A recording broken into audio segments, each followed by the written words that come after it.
नमस्कार दोस्तों, जय श्री राधे, जय श्री राम। स्वागत है आप लोगों का हमारे गजब ज्ञान यूट्यूब चैनल में। दोस्तों कैसे हैं आप लोग? उम्मीद करता हूँ अच्छे ही होंगे। दोस्तों आज मैं आप लोगों को एक ऐसी कहानी सुनाने के लिए जा रहा हूँ जिसमें कहानी के अंत में और एक तीतर ऐसी बात हम लोगों को बताएगा जो हमारे जीवन में बहुत महत्वपूर्ण है, बहुत ही शिक्षाप्रद है। बहुत कुछ वो बात हमें सिखा करके जाएगी और जिस इंसान ने उस बात को अपना लिया कभी भी जीवन में धोखा नहीं खा सकता, कभी भी दुखी नहीं रह सकता। दोस्तों ये कहानी एक बहुत ही ज्ञानवर्धक, बहुत ही मोटिवेशनल कहानी है। तो आप लोगों से मेरा निवेदन है, कृपया अगर आप हमारे चैनल पर नए दर्शक मेहमान बंधु बनकर के आए हैं तो प्लीज हमारे चैनल को सब्सक्राइब करें और हो सके तो परिवार और दोस्तों के साथ शेयर जरूर करें। और दोस्तों वीडियो को पूरा देखें, क्योंकि जब तक आप लोग पूरा नहीं देखोगे तब तक कोई बात समझ में नहीं आएगी, और जब बात समझ में नहीं आएगी तो आप लोग जानते हो कि आधा अधूरा ज्ञान हमेशा खतरनाक साबित हुआ करता है। तो दोस्तों आ जाओ, आप लोगों का समय ज्यादा बर्बाद न करते हुए गौर करते हैं इस कहानी की तरफ। ये कहानी है एक तीतर की। तीतर हम लोगों को एक ऐसी बात बताएगा जिसमें हम लोगों के जीवन में बहुत कुछ प्रभाव पड़ेगा, बहुत सीखने के लिए मिलेगा। दोस्तों सर्दियों का मौसम था, कड़ाके की ठंड पड़ रही थी और कोहरा भी रात्रि के समय बहुत था। तो किसी खेत में एक तीतर का जोड़ा बैठा हुआ था मेरे भैया। तो उस तीतरी ने कहा तीतर से, पिया आज देखो मौसम बहुत खराब है, बहुत भयंकर कड़ाके की ठंड पड़ रही है और हाथ पर हाथ नहीं दिख रहा है, कोहरा इतना तेज है, नींद भी नहीं आ रही है सर्दी की वजह से। एक काम कीजिए, आप कोई ऐसी बात बताइए हमें जिससे कि रैन पार हो जाए, रात्रि कट जाए। तो वो तीतर कहने लगा, सुनो अगर तुम पूछ रही हो तो मैं तुम्हें एक ऐसी कहानी सुनाने के लिए जा रहा हूं जिसे सुनने के बाद आप लोगों को लगेगा कि चाहे जीवन में इंसान दुश्मन की बात पर विश्वास कर ले, लेकिन ये एक इंसान ऐसा होता है, हर इंसान के जीवन में आता है, उसकी बात पर कभी भरोसा नहीं करना चाहिए। चाहे परिस्थिति कोई भी आ जाए, लेकिन चाहे दुश्मन की बात पर विश्वास कर लेना, लेकिन इस इंसान की बात पर कभी विश्वास मत करना। वो कौन सा इंसान होता है आओ हम तुम्हें बताते हैं। कि एक शहर में दो मित्र रहा करते थे और बड़े ही घनिष्ठ मित्र थे। एक का नाम था धर्म बुद्धि और एक का नाम था पाप बुद्धि। धर्म बुद्धि और पाप बुद्धि दोनों ने मेहनत करके और कुछ थोड़ा सा धन इकट्ठा किया। तो जो पाप बुद्धि था उसके हृदय में बात आई, बोले ये धन हम दोनों का है, लेकिन मैं इसे देना नहीं चाहता, मैं चाहता हूं कि ये सारा धन हमें ही मिल जाए। ऐसा विचार करके उसने एक योजना तैयार की और योजना ये तैयार की कि उस धर्म बुद्धि से जाकर के कहा, भैया देखो हमारे तुम्हारे पास जो थोड़ा बहुत धन है ना, ये घर में रखना सुरक्षित नहीं है, इसे कहीं सुरक्षित स्थान पर पहुंचा दिया जाए। अब वो बेचारा धर्म बुद्धि नहीं समझ पाया उसकी चाल को। बोले भैया अगर तुम कह रहे हो तो चलो ठीक है, कोई बात नहीं है, चलो बताओ कहाँ ले चले।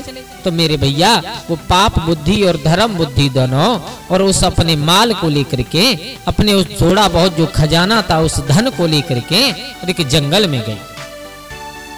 जंगल में जाकर के एक पुराना पीपल का पेड़ था, बहुत पुराना, उसके नीचे जमीन में एक गड्ढा खोद करके उस धन को गाड़ दिया। और गाड़ने के बाद चले आए। दोनों आपस में बातें कर रहे हैं। बोले भैया हमारा धन किसी को मालूम भी नहीं है, सुरक्षित है, जब हमें और आपको जरूरत पड़ेगी तो हम इसे निकाल लेंगे। बोले ठीक है। मेरे भैया 1 2 4 दिन व्यतीत हुए। उसके बाद में जो पाप बुद्धि था जिसने योजना बनाई थी उसने विचार किया, बोले अब तो मौका बहुत अच्छा है, चले। तो तुरंत अपने घर से निकल करके आया और घर से निकलने के बाद और उसने आकर के बगैर उस धर्म बुद्धि को बताए और वो पूरा खजाना खोद लिया और खोदने के बाद ले गया अपने घर पर रख लिया। अब दूसरे दिन सुबह हुआ तो जो खजाना खोद करके पाप बुद्धि ले गया था उसने जाकर के धर्म बुद्धि से कहा, भैया मुझे कुछ जरूरत है तो तुम मेरे साथ चलो और कुछ आवश्यकता पड़ गई है, उसमें से थोड़ा धन लेकर के आएंगे। अब वो बेचारा भोला भाला इंसान, वो क्या जाने। बोले चलो कोई बात नहीं, चले आए। दोनों आए तो आकर के उसी पेड़ के नीचे आए तो क्या देखा कि गड्ढा बिल्कुल खाली पड़ा है। मेरे भैया धर्म बुद्धि के होश उड़ गए। बोले भगवान यहाँ से धन कौन ले गया, उसे क्या मालूम है कि ये मेरे साथ है, यही लेकर के गया है। अब देखो धर्म बुद्धि के तो केवल होश उड़े, लेकिन जो पाप बुद्धि खोद करके ले गया रोने लगा और चिल्लाने लगा, चीख चीख करके कहने लगा तुमने मेरा धन खा लिया, तुमने मेरा धन चुरा लिया। अरे उसमें तुम्हारा अकेले का हिस्सा नहीं था, उसमें मेरा भी हिस्सा था, मुझे मेरे हिस्सा वापस करो। और तुम चोर हो, तुमने ये धन चुराया है, तुमने मेरे साथ कपट किया है। मेरे भैया उल्टा दोष लगा दिया, आरोप पर आरोप लगाता जा रहा है उसके ऊपर। अब बेचारा धर्म बुद्धि संकट में विचार कर रहा, मैंने तो लिया नहीं, पता नहीं कौन ले गया, इसने मेरे ऊपर दोष लगा दिया। मेरे भैया बात यहां तक हुई कि बात अदालत तक पहुंच गई। बात अदालत में पहुंची तो जज साहब ने दोनों को खड़ा किया, धर्म बुद्धि से पूछा, बोले क्या हुआ? बोले महाराज हुआ कुछ नहीं, देखिए हमारे पास जो धन था हमने जंगल में ले जाकर के गाड़ दिया और उसे कोई वहां से निकाल ले गया। पाप बुद्धि से पूछा क्या हुआ? बोले यही हुआ, गाड़ा तो जंगल में था लेकिन कोई निकाल के नहीं ले गया, यही धर्म बुद्धि निकाल के ले गया, और इससे मेरा आधा धन, मेरा आधा हिस्सा दिलवा दो। मेरे भैया जज साहब चक्कर में पड़ गए एकदम। जज साहब ने कहा तुम्हारे पास कोई गवाह है किसने धन निकाला है? बोले हाँ है। क्या? बोले हाँ है। बोले कौन है? बोले वो है बन के देवता। क्या? बोले हाँ बन के देवता। बोले बन के देवता गवाही देंगे? बोले हाँ जरूर देंगे, उन्होंने देखा है। मेरे भैया बोले ठीक है, कल सुबह हम उसी पेड़ के पास आएंगे और उन तुम्हारे बन के देवता की गवाही सुनेंगे। बोले ठीक है। मेरे भैया अब पाप बुद्धि अपने घर पहुंचा, अपने बाप से कहा पिताजी मैंने अपने मित्र का, मैंने उस धर्म बुद्धि का सारा धन ले लिया है और उसे अकेले हड़पने के चक्कर में आपको मेरी सहायता करनी पड़ेगी। पिता को चिंता हुई, पिता ने कहा बोले तू पागल है, मित्र का धन खा करके कभी सुखी नहीं रह सकता तू है, और तुम मित्र के नाम पर कलंक हो। लेकिन क्या बताएं, पुत्र के प्यार ने बाप को भी इतना अंधा कर दिया कि वो झूठी गवाही देने के लिए तैयार हो गया। उसने योजना बनाई कि उसी पेड़ की, जो पुराना पेड़ था पीपल का, उसी में खोह थी, उसकी पिंडी खोखला थी बिल्कुल, उसमें अपने बाप को छुपा करके बिठा दिया। बोले जब यहाँ पर जज साहब आए तो तुम इस पेड़ की पिंडी में अंदर से आवाज लगा देना, बोले मैंने देखा है और ये धर्म बुद्धि ही इस धन को लेकर के गया है। बोले ठीक है। मेरे भैया अब क्या हुआ, सुबह हुआ, जज साहब पहुंचे, धर्म बुद्धि पाप बुद्धि दोनों को लेकर के उसी पेड़ के सहारे जाकर के खड़े हो गए और जाकर के कहा क्यों पाप बुद्धि बताइए तुम्हारे बन देवता कहाँ हैं, क्या कहना चाहते हैं, क्या गवाही देना चाहते हैं वो।